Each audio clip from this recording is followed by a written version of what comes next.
करें तो सबसे पहले बात करेंगे कि अकाउंट क्रिएशन के लिए आपको कौन से डॉक्यूमेंट्स की जरूरत होती है। फर्स्ट ऑफ ऑल, आप लोगों के पास पासपोर्ट या आईडी कार्ड होना चाहिए। अगर आप पाकिस्तान से अपना अकाउंट क्रिएट करें तो आपके पास जो भी नादर आपको आईडी कार्ड इशू करता है वो हो, या फिर आपके पास पासपोर्ट हो, उसकी डिटेल्स के ऊपर आप जाके अकाउंट क्रिएट कर सकते हैं। अगर आप लोग इंडिया की मार्केट प्लेस से अकाउंट क्रिएट करने के लिए जा रहे हैं तो इंडिया में आप लोगों के पास पासपोर्ट और पासपोर्ट के अलावा जो आपका आधार कार्ड वगैरह होता है उसकी डिटेल्स को आप यूज कर सकते हैं। यूएसए के अंदर आप यूएसए के पासपोर्ट के अलावा जो है वहाँ का जो ड्राइविंग लाइसेंस होता है उसकी बेसिस के ऊपर अपना अकाउंट क्रिएट कर सकते हैं। यूएई के अंदर जो है आप लोग अपने पासपोर्ट के अलावा जो आपके पास इमेरेट आईडी होती है आप उसकी डिटेल्स पे अकाउंट क्रिएट कर सकते हैं। लास्ट में मैं बात कर रही हूँ सऊदी अरेबिया, ठीक है, यानी कि केएसए की मार्केट प्लेस के बारे में। ये जो केएससी की मार्केट प्लेस है इसमें आप लोग पहले अपना पासपोर्ट या फिर वो जो आपके पास अकाउंट होता था उसकी डिटेल्स पे अकाउंट क्रिएट कर लेते थे।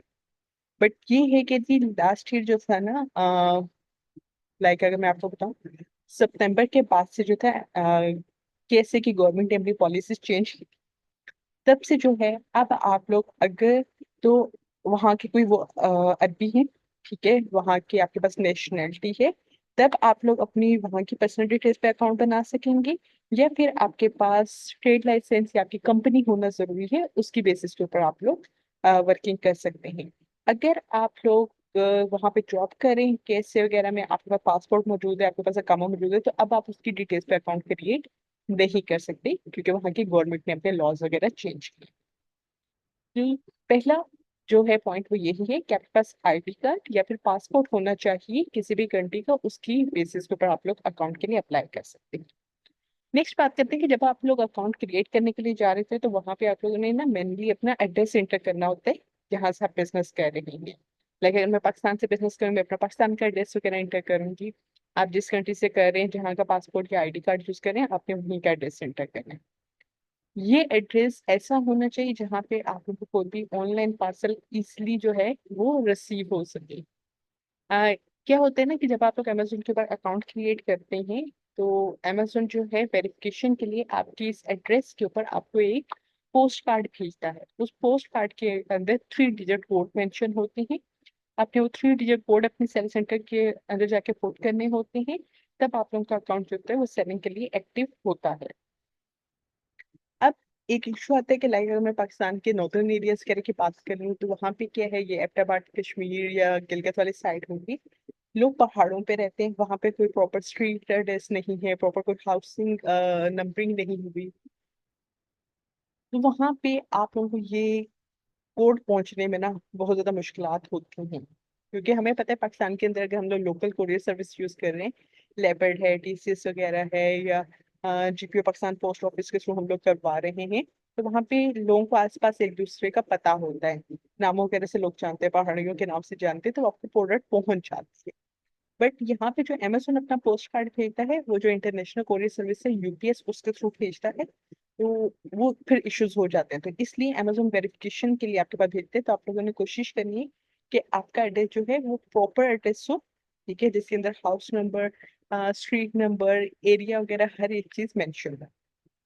नेक्स्ट है फोन नंबर। अमेजोन के ऊपर जब आप लोग अकाउंट क्रिएट करने के लिए चाह रहे हैं ना तो आप लोगों ने अपना मोबाइल नंबर इंटर करना होता है, और जब जब आप अपने अकाउंट को लॉग इन करते हैं आपको उस नंबर के ऊपर ओटीपी रिसीव होता है।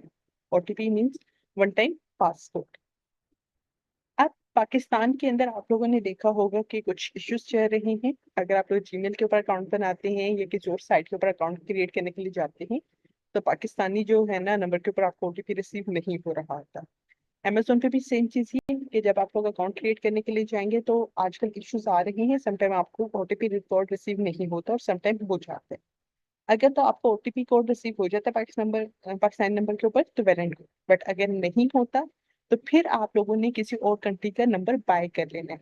हम स्काइप या वाइक वगैरह ऐसे नंबर बाय करते हैं, ज्यादातर हम जो अपने क्लाइंट्स के लिए करते हैं वो स्काइप से करते हैं, बेटर है, उनकी अच्छी सर्विसेज वगैरह भी है। और मिनिमम अगर मैं चार्जेस की बात करूँ तो स्काइप का नंबर जो है वो आपको $7 से $8 पर मंथ सब्सक्रिप्शन के ऊपर मिल जाता है। ठीक है जी, फोन नंबर के बाद नेक्स्ट आपको चाहिए होता है एक यूटिलिटी बिल। अब यूटिलिटी बिल में आपके पास आपका जो है पानी, बिजली, गैस, ठीक है, और इसके अलावा जो आप लोगों का इंटरनेट वगैरह होता है, या अगर आपने पीटीसीएल फोन पे लगाया हुआ है तो उसका बिल इंक्लूड हो सकता है। तो ये 5 तरह के बिल हैं, इनमें से कोई भी एक बिल आपको चाहिए होता है। नेक्स्ट आपको चाहिए होती है बैंक का जो है ना डेबिट या क्रेडिट कार्ड।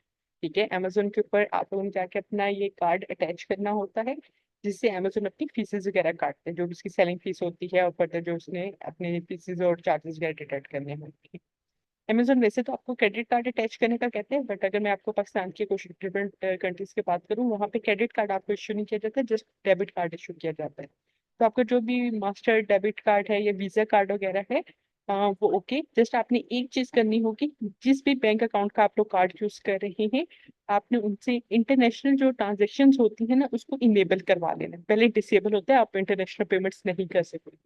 जैसे आप अपने बैंक में कॉल वगैरह करें या विजिट करें अपनी ब्रांच को, उनसे कहें कि जी इंटरनेशनल पेमेंट जो उनसे है ना, ठीक है, ट्रांजेक्शन वाले पॉइंट को आप इनेबल कर दें, तो आपको कर देते हैं। अच्छा, इसमें ये भी कोई रिस्ट्रिक्शन नहीं है कि जी आपका निशान बैंक में अकाउंट होना चाहिए तभी आप लोग बिजनेस कर सकते हैं, ऐसा कुछ नहीं। आपका पाकिस्तान के अंदर बेशक जो मर्जी आपका लोकल बैंक है, लाइक एचपीएल है, अस्करी बैंक है, यूपीएल है, कोई भी हो आप उसको अटैच कर सकते हैं। सब के सब जो बैंक है उनके अमेजोन कार्ड भी एक्सेप्ट करते हैं, उनकी बैंक स्टेटमेंट वगैरह भी एक्सेप्ट हो जाती है। अच्छा, नेक्स्ट है बैंक अकाउंट मेंटेनेंस सर्टिफिकेट, जो कि आपको लेटर हेड पे चाहिए होते हैं। ये मैं बता देती हूँ क्या चीज होती है और किस टाइम पे जरूरत होती है आपको। इसके अलावा एक और आपको डॉक्यूमेंट चाहिए था, जो कि होती है आपकी बैंक अकाउंट स्टेटमेंट। अमेजोन कहता है कि जी आपने कम से कम 180 डेज यानी कि 6 महीने की स्टेटमेंट प्रोवाइड करी। आपका बैंक में जो अकाउंट है, ठीक है, आपने उसकी अकाउंट स्टेटमेंट अमेजोन को प्रोवाइड करनी होती है। अमेजोन डिमांड करते हैं 180 डेज यानी कि 6 मंथ की। बट समटाइम हमारे पास ऐसे क्लाइंट्स आते हैं जिन्होंने आज तक कोई बैंक में अकाउंट ही नहीं ओपन करवाया हुआ, और वो कहते हैं कि जी अब हम लोग क्या करें, हम उनसे कहते हैं आप अपना अकाउंट ओपन करवाने, और चाहे उनके अकाउंट बने हुए 2 से 3 दिन हुए हैं, ये एक हफ्ता भी हुआ है ना, हम उसकी स्टेटमेंट डाउनलोड कर लेते हैं। अगर 6 महीने से कम टाइम पीरियड की आपकी बैंक स्टेटमेंट है, तो फिर आपको साथ में एक लेटर चाहिए होता है, ठीक है, सर्टिफिकेट, जिसको हम लोग बोलते हैं बैंक अकाउंट मेंटेनेंस सर्टिफिकेट, या इसको हम लोग एक और इसका सेकंड नेम है नो ऑब्जेक्शन सर्टिफिकेट। इसमें क्या होता है, हम बैंक मैनेजर के पास जाते हैं, उससे कहते हैं कि जी काइंडली आप जो है ना बैंक का जो लेटर हेड है उसके ऊपर हमें एक सर्टिफिकेट लिख के दे दें, ठीक है, इशू कर दें, जिसके अंदर उसने आपकी जो अकाउंट होते हैं ना उसकी सारी डिटेल्स मेंशन की, तरह आपकी डिटेल्स लिख के जी फलां बंदा है, इसके नाम के ऊपर ये अकाउंट नंबर है, इसका हमारे बैंक में अकाउंट है, और वो शो करते हैं कि जो उनका आपके ऊपर ट्रस्ट वगैरह है। और एंड पे क्या करते हैं, बैंक मैनेजर अपने बैंक की स्टैंप लगा के और अपने सिग्नेचर करके दे देते हैं। तो वो फिर आप अपनी इस बैंक स्टेटमेंट के साथ अटैच कर सकते हैं। बट अगर आपकी 180 डेज की स्टेटमेंट है तो फिर इस सर्टिफिकेट की कोई जरूरत नहीं होती। लास्ट पे आपको चाहिए होती है एक ईमेल आईडी, ठीक है, और ये ईमेल आईडी जो सिंपल आपकी जीमेल आईडी होती है ना, उसी को आप लोग लिंक कर सकते हैं। बट एक चीज कहूंगी, जो आप लोग पर्सनल अपनी जीमेल आईडी आप पहले से यूज करें उसको मत इसके साथ अटैच कीजिएगा, एक न्यू जीमेल आईडी क्रिएट कीजिएगा, और वो अमेजोन के लिए सेपरेटली ही आप लोग यूज कीजिएगा। ये वो सारे के सारे डॉक्यूमेंट्स हैं जो कि आप लोगों को अमेजोन के ऊपर अकाउंट क्रिएशन के लिए जरूरत पड़ती है जिनकी आपको। अच्छा, ये जो सारे के सारे डॉक्यूमेंट्स है ना, आपने इन सब डॉक्यूमेंट्स को, लाइक अपने पासपोर्ट, आईडी कार्ड को भी, यूटिलिटी बिल को हो गया, ये बैंक स्टेटमेंट या ये जो मेंटेनेंस सर्टिफिकेट वगैरह है, इन सब डॉक्यूमेंट्स को 600 DPI पे स्कैन करना है। अब इसकी भी रीजन बता देती हूँ कि जी हम क्यों कहते हैं कि जी 600 DPI पे ही आप लोगों ने स्कैन करवाना है। अगर आप लोग अपना पासपोर्ट स्कैन करते हैं, हमें पता है कि जो पाकिस्तानी पासपोर्ट होते हैं ना वो थोड़ा सा ग्रीन और येलो से शेड देता है, बट अगर आप उसको स्कैन करवाने के लिए जाते हैं तब आप देखते हैं कि अगर उसकी रेजोल्यूशन ज्यादा हो जाए या कम हो जाए तो थोड़ा सा पिंकिश या पर्पल शेड दे देता है, जो कि एक्सेप्टेबल नहीं है। तो और ये भी नहीं करना आपने कि जी मोबाइल से आप लोग वो कैम स्कैन इंस्टॉल करें, मोबाइल से पिक्चर लेके उसको स्कैन करें, तो वो चीज़ भी एक्सेप्टेबल नहीं है। जो प्रॉपर स्कैनर्स मशीन होती हैं, आपने उन्हीं से ही अपने डॉक्यूमेंट स्कैन करवाने हैं। और उस जिस भी स्कैनर मशीन से कर रहे हो उसके ऊपर पहले आपने उसकी रेजोल्यूशन सेट कर लेनी 600 DPI, और तभी आपने उसको स्कैन करना है। ये सबसे इम्पोर्टेंट बात है। अब क्या होगा ना, अक्सर आप लोगों ने मार्केट में भी देखा होगा कि मोस्टली लोग होते हैं आगे कहते हैं कि पाकिस्तानी डिटेल्स के ऊपर अकाउंट क्रिएट नहीं हो रहा, पाकिस्तानी डॉक्यूमेंट्स को अमेजोन रिजेक्ट कर रहा है। वो ये क्यों नहीं देखते कि जी आप लोग क्या मिस्टेक कर रहे हैं जिसकी वजह से आप लोगों के डॉक्यूमेंट्स अमेजोन रिजेक्ट कर रहा है। तो पहली चीज, अगर आपकी ये जितने भी डॉक्यूमेंट्स है 600 डीपीआई पे स्कैन नहीं होंगे और थोड़ा सा भी कलर का शेड का इशू वगैरह आ रहा है, तो अमेजोन के वहाँ पे सॉफ्टवेयर सिस्टम है, ठीक है, रोबोट्स वो कह रहे हैं, उन्होंने प्रोग्राम वगैरह इंस्टॉल किए हुए हैं, वो ऑटोमेटिकली आप लोगों के डॉक्यूमेंट्स को स्कैन करते हैं और उसके बेस पे रिजेक्ट हो जाते हैं। कोई इंसान बैठ के उसको मैन्युअली चेक नहीं कर रहा कि जी वो इग्नोर कर देगा आपको। मशीन चेक कर रही है तो मशीन तो हर एक चीज एक्यूरेट चेक करती है ना। तो इसलिए अगर आपके प्रॉपर डॉक्यूमेंट स्कैन वगैरह नहीं है तब वो रिजेक्ट हो जाएंगे।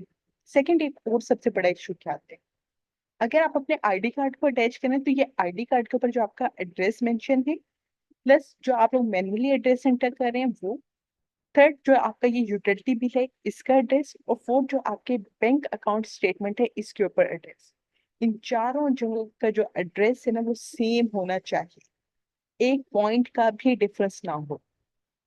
ऐसा ना हो कि जी आपने जब मैन्युअली एड्रेस एंटर किया है तो जी आपने अगर आप कह देते हैं कि जी हाउस नंबर 15 ठीक है और स्ट्रीट नंबर 7 है, और स्ट्रीट में जो उनसे आप एस कैपिटल डाल देते हैं, बाकी सारे स्मॉल लेटर आपने यूज किए, यूटिलिटी बिल पे जी स्ट्रीट की जगह पे खाली एस टी यूज हुआ हुआ है, पूरे स्पेलिंग मेंशन नहीं है, और स्टेटमेंट के ऊपर आपके स्ट्रीट के सारे कैपिटल लेटर्स हैं, तो अमेजोन एक्सेप्ट नहीं करेगा, रिजेक्ट कर देगा। सब जगहों पे सेम ही होना चाहिए। अब आप लोग अक्सर देखते हैं कि जी आपकी यूटिलिटी बिल पे अलग एड्रेस शो हो रहा होता है, बैंक स्टेटमेंट पे अलग है, आईडी कार्ड पे अलग है, तो utility bill pay address change करना पॉसिबल नहीं है, बहुत ज्यादा इश्यूज आ जाते हैं, ठीक है। तो आप लोगों ने क्या करना है, अकाउंट स्टेटमेंट पे आप चेंज कर सकते हैं, जस्ट आप अपने बैंक की ब्रांच को विजिट करें, उनसे कहें कि जी ये वाला जो मेरा यूटिलिटी बिल वाला है ना एड्रेस, वो उनको बता दें, तो उसको आप अपडेट करवा लें, चेंज हो जाएगा। आईडी कार्ड वाला जो एड्रेस है ठीक है, वो भी आप नादरा में जाएं, ठीक है, और जो भी उनकी फीस वगैरह बनती है वो पे करें, और अपना एड्रेस आप लोग चेंज करवा सकते हैं। और जब मैन्युअली इंटर करेंगे तो वो ऑब्वियसली फिर इसके साथ मैच कर जाएगा। तो खाली ये एड्रेस की इतनी सी जरा सी माइनर सी चेंजिंग की वजह से भी आप लोगों के डॉक्यूमेंट्स रिजेक्ट हो जाते हैं। प्लस एक और चीज का ख्याल रखना है, आईडी कार्ड या पासपोर्ट जो भी आप अपलोड करें, अगर आपके नाम की स्पेलिंग वो कह रहे हैं उनका भी ख्याल रखना है।